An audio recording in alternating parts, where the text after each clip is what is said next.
Nobel reel में आपका फिर एक बार स्वागत है। आज खबर पर नजर में हम डॉक्टर कफील खान द्वारा योगी आदित्यनाथ की एक और अपमान की चर्चा करेंगे।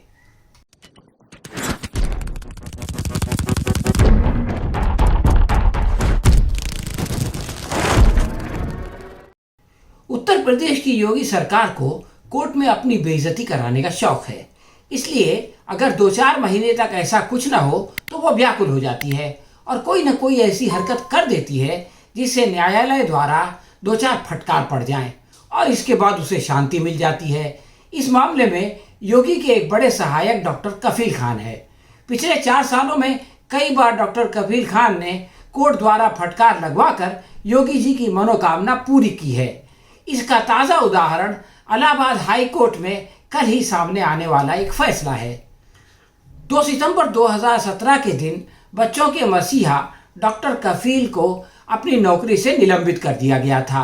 उसकी 4वीं वर्षगांठ पर उन्होंने कोर्ट में अर्जी दाखिल करके इसका कारण पूछा, क्योंकि बीआरडी कॉलेज में हुई ऑक्सीजन ट्रेजेडी की जांच अफसर चीफ सेक्रेटरी हिमांशु कुमार ने 15 अप्रैल 2019 को जो जांच रिपोर्ट दी थी उसके अनुसार डॉक्टर कफील पूरी तरह निर्दोष पाए गए थे।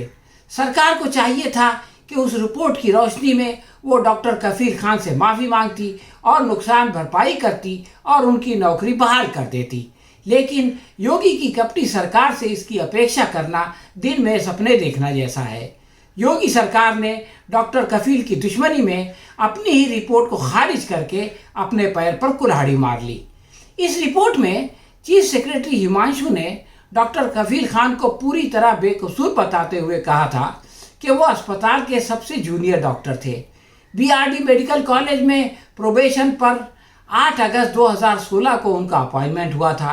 10 अगस्त 2017 को छुट्टी पर होने के बावजूद वो बच्चों की जान बचाने के लिए ड्यूटी पर आ गए और उन्होंने बीआरडी मेडिकल कॉलेज पहुंचकर 54 घंटों में 500 से ज़्यादा सिलेंडरों का बंदोबस्त किया।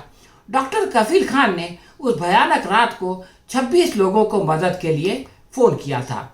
जांच अफसर के अनुसार पूछताछ के दौरान पता चला कि डॉक्टर कफील खान ने अपनी पूरी क्षमता का भरपूर इस्तेमाल किया और उन पर कोई भी भ्रष्टाचार का इल्ज़ाम दुरुस्त नहीं है, उसका कोई सबूत नहीं मिला।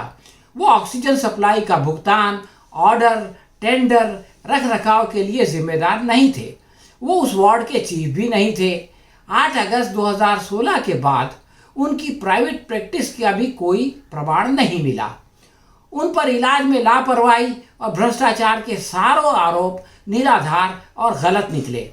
चीफ सेक्रेटरी हिमांशु कुमार ने 15 अप्रैल 2019 को जांच रिपोर्ट दी, मगर योगी सरकार ने 11 महीने तक उस पर कोई कार्रवाई नहीं की और 24 फरवरी 2020 को डॉक्टर कफील के खिलाफ फिर से जांच का आदेश दे दिया।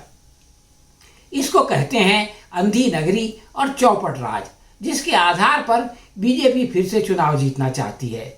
नई जांच के 1.5 साल बाद भी कोई नई बात सामने नहीं आई, इसलिए डॉक्टर कफील ने इलाहाबाद कोर्ट में अर्जी दाखिल करके पूछा कि सस्पेंड किए जाने वाले भूतपूर्व डॉक्टर राजीव मिश्रा और ऑक्सीजन के इंचार्ज डॉक्टर सतीश समेत 7 लोगों को बहाल कर दिया गया, तो उन्हें क्यों नहीं। इस पर कोर्ट ने योगी सरकार से जवाब मांगा तो वह पिछक गई। उसने डॉक्टर कफील खान के खिलाफ 24 फरवरी 2020 को शुरू की गई नई जांच को वापस लेने का निर्णय किया और अपनी बेइज्जती कराने के बाद चीफ सेक्रेटरी की पुरानी रिपोर्ट को स्वीकार कर लिया, जिसमें कफील खान निर्दोष हैं। फिलहाल पूरे देश में डॉक्टर कफील की लोकप्रियता आदित्यनाथ से कम नहीं है। हालांकि योगी मुख्यमंत्री हैं और अपने प्रचार पर उन्होंने हजारों करोड़ रुपए लुटाए हैं। कफील खान को मशहूर करने में योगी की मूर्खतापूर्ण क्रूरता का बहुत बड़ा योगदान है। योगी अगर बिना वजह का पंगा न लेते और तो कोई नहीं जानता कि गोरखपुर का कफील खान कौन है। योगी ने उनके हाथों अपना बार बार अपमान करवाकर उन्हें लोकप्रिय बना दिया।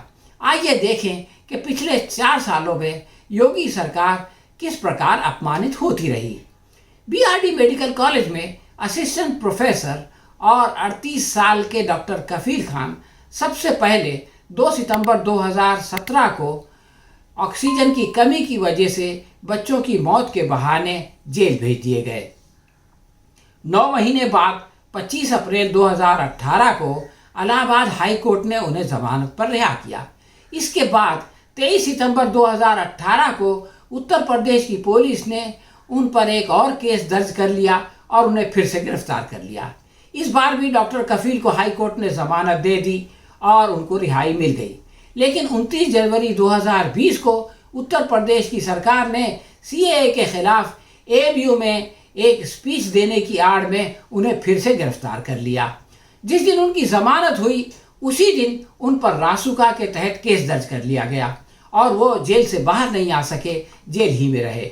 सुप्रीम कोर्ट ने पिछले साल सितंबर में इलाहाबाद हाई कोर्ट के इस फैसले को सही करार दिया, जिसमें डॉक्टर कफील खान पर एनएसए के मुकदमे को गैर कानूनी करार दिया गया था। इस केस में 1 सितंबर को इलाहाबाद हाई कोर्ट ने उनके खिलाफ रासुका को गैर कानूनी बताते हुए उन्हें रिहा करने का हुक्म दिया था। लेकिन अदालत की तरफ से रिहाई के बाद उत्तर प्रदेश और केंद्र सरकार ने सुप्रीम कोर्ट में संयुक्त अर्जी दाखिल की और इलाहाबाद हाई कोर्ट के फैसले को रद्द करने की गुजारिश की।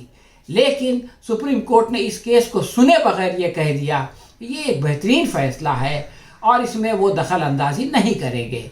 इस प्रकार डॉक्टर कफील तो आज़ाद हो गए, लेकिन राज्य सरकार के साथ केंद्र सरकार की भी ज़बरदस्त बेइज्जती हो गई। डॉक्टर कफील खान ने मणिपाल यूनिवर्सिटी से पढ़ाई पूरी की और कुछ दिन वहाँ काम किया। इस दौरान उन्हें ऑस्ट्रेलिया में नौकरी का ऑफर मिला। वो नहीं गए, बल्कि योगी और उनके अपने शहर गोरखपुर आ गए। और लेकिन इसके बाद यह हुआ कि अपने आप को साधु कहने वाले योगी ने ईर्ष्या और अहंकार की आग में जलकर उनको प्रताड़ित करना शुरू कर दिया। लेकिन वो अत्याचार के खिलाफ डट गए। इस बीच जब जमानत मिली तो दोस्तों ने उन्हें अमेरिका या बरतानिया जाने का सुझाव दिया, मगर वो नहीं गए। ये बहुत अच्छा फैसला था, इसलिए कि अगर वो चले जाते तो लोग समझते कि डॉक्टर कफील डर गए हैं।